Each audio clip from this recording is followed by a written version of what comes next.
Hey folks! 2 years ago, I had the chance to play the demo of an intriguing upcoming FPS called Trepang2. It has been quite a blast, because it soon set itself as a potential successor of the 2005 classic horror shooter named First Encounter Assault Recon, aka F.E.A.R, a marvelous project remembered for the great gunplay and the enemy AI, which maybe has never been matched by other games. I never played the sequels.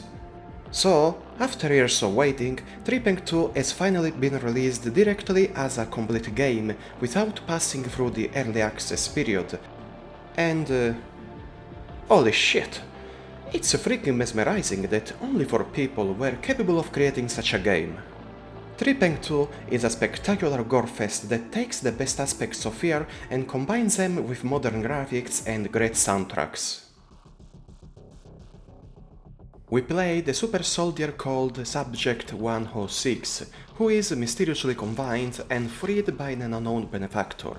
The first part of the game requires to stay hidden in shadows and take advantage of the cloaking ability to become invisible for several seconds, because the harmed enemies can easily shred us to pieces, but once the keys for the handcuffs are found alongside a pistol, it's time for Mayhem. I played all the missions of the game at ultra hard difficulty and I died hundreds of times. The shootings of this game are brutal. Getting caught in the crossfire is deadly, and even with full armor and health, I often survived for less than half a second.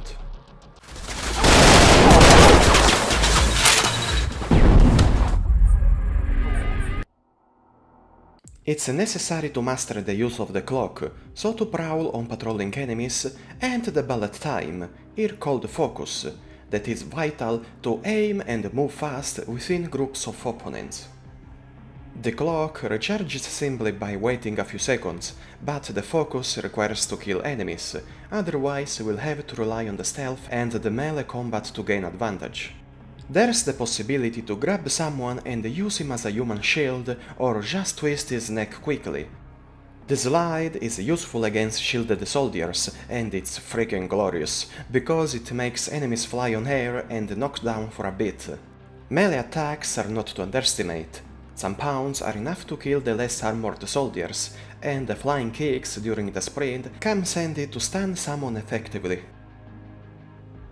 What irritates me, by the way, is that this super soldier capable of super reflexes and strength has then such limited stamina, perhaps for the sake of balance.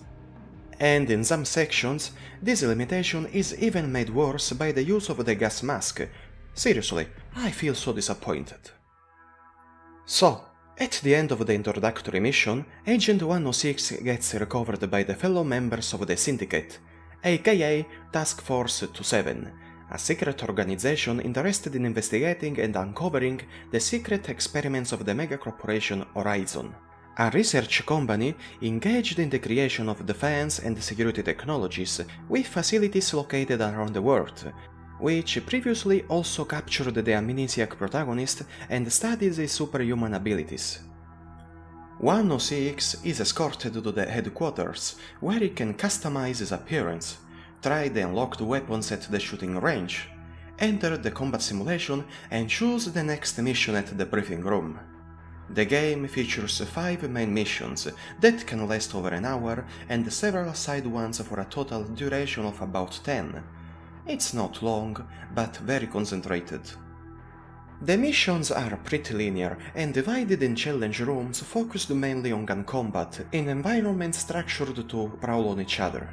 In fact, the enemy AI is incredible and really resembles the great achievement reached by F.E.A.R 18 years ago. The enemy soldiers' behaviors are not scripted and follow a dynamic AI that patrols the areas like a real squad. They can investigate suspicious sounds and guard the possible ways we can come from, and shoot suppressing fire in the direction of arriving gunshots while taking the cover. If we're inside a room, just expect enemies to flank from a side, while the others are suppressing and throwing grenades from the other. Moreover, the game doesn't permit quick saves, but it's divided in checkpoints well distributed. I had problems just in one side mission, where the goal is to hack several servers that require time to complete, and the freaking autosave didn't happen after the completion of the last one, and I had to redo the hacking different times. And speaking of enemies, you'll fight at most human soldiers with different levels of armor. So, headshots are not always effective due to the helmets, and rarely, these heavy armored ones will show up and spice the action, because they're very tanky and the use of grenades is a great boon.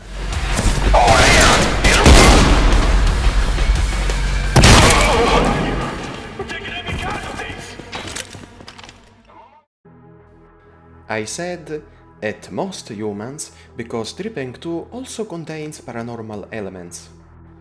In the Pandora Institute, we'll investigate obscure experiments made by Horizon on innocent patients that are turned into these zombie-esque monsters that vomit acid, and then this freaking bat/howl-like monster appears and becomes later the first boss. Yes, the game features boss fights that can be pretty frustrating against superhuman assholes which are super spongy, and require to take advantage of the scenery or the cloak ability. I admit it was quite unexpected, as well as the horrific sections. Some parts of the game build the right tension thanks to the exceptional sound design, and are accompanied by some freaking jump scares.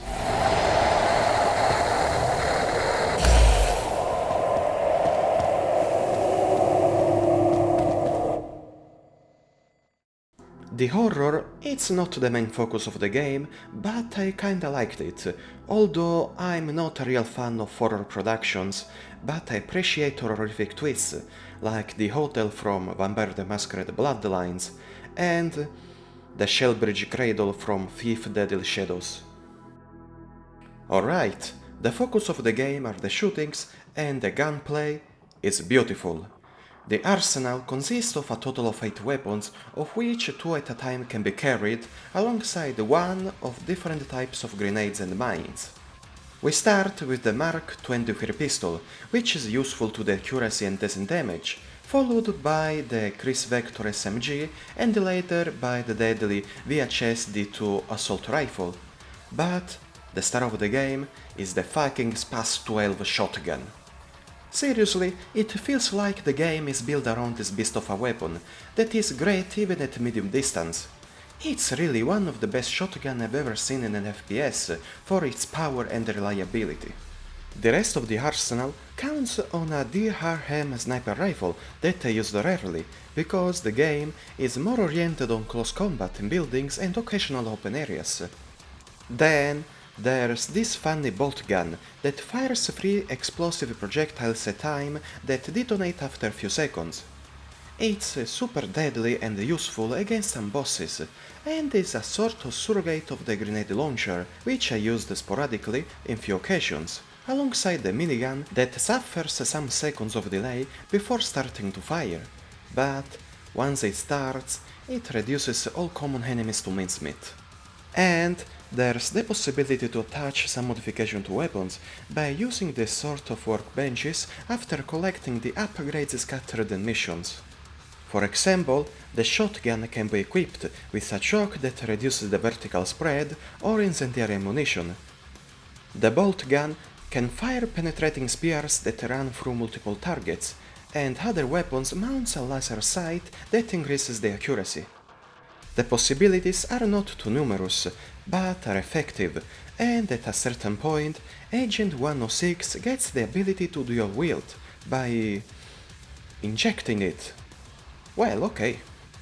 Firing with a couple of choked shotguns is a joy, as much as double SMGs and pistols. It even seems unfair, but damn if it's incredibly satisfying.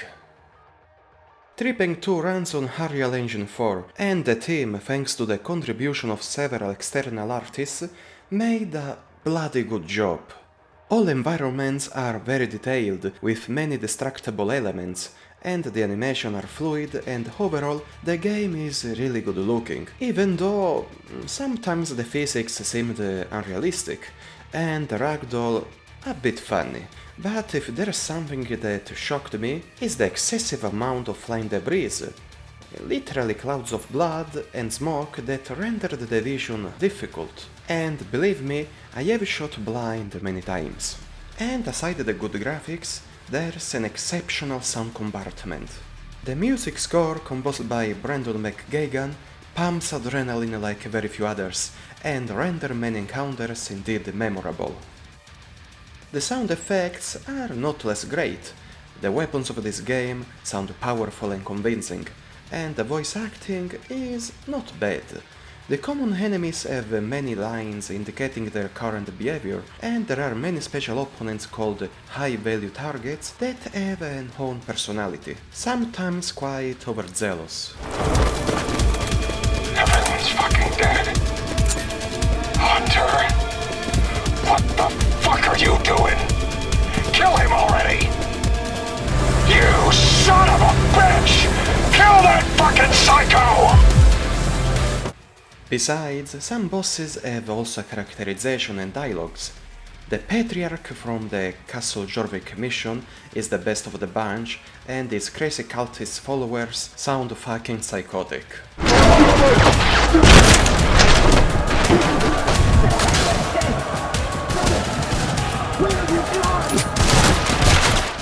At the end, Trepang2 is a must-play for its gunplay, the viscerality of its shootings, the music, and the ultra-violence. It's the game that most resembles the good old F.E.A.R from the 2005. By the way, it's not a product to play for the story. I mean, it's not terrible, just not the selling point. Yes, there are many mysteries to uncover, like what's the Syndicate really after, or what's the origin of the protagonist and so on. Also, the missions are full of documents to collect and read, so to deepen the backstory of that location and the main characters. And the interaction with these hidden special drones is necessary to, let's say, enrich the ending.